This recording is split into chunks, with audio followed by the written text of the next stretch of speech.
ова беше класичен говор кој што треба да пласира одредени тези дека во држава се функционира, односно говор во кој што веруваат само 3% од целокупното население во Република Македонија по анкетата на ИРИ, а во кој што не веруваат над 80% од граѓаните согласно истата анкета.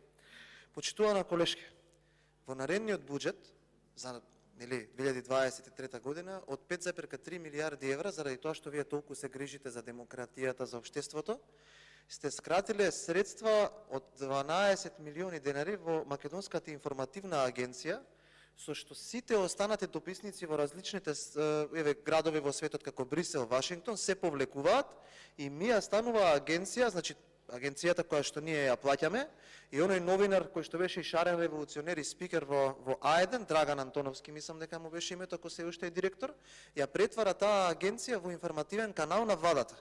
Значи ние ќе плаќаме сите, а таа агенција ќе информира само за активностите на владата и прв пат во 32 годишната историја дописниците од сите страни од светот ќе ги повлече и македонскиот народ нема да има информации за тоа што се случува во светот, но ќе има информации од трибините да видиме кого Димитар Ковачевски денеска станал за да го поздрави салата. Од аспект на локалните патишта, не сте во право да не речам лажете, 246 милиони денари помалку за оваа година, неколку за претходната во ребалансиран буџет. За субвенциониран студентски оброк, прво повторно не ја говорите вистината, каде што кажавте дека по иницијатива на Клубот на младински прашања беа повикани вашите омилени партиски студентски лидери, не беше така.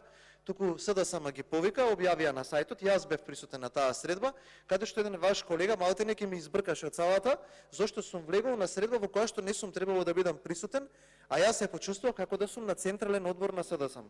Ве молам, имате една, мислам, контрареплика од една минута, објаснете и одговорете на следниве прашања. Зошто 2,5 месеци не им префрлате пари на студентите? Кога ќе им се плати на студентите? Зошто ги излажавте студентите? Кога ќе се реализира акциониот план за реконструкција на тоалетите во студентските домови? Зошто не се реализира тој акционен план? И до кога мислите дека некого ќе лажете, дека некој ќе продолжи да ве верува со 3% поддршка помеѓу граѓаните? Ви благодарам. Контрреплика Марија Кочовска, повелете.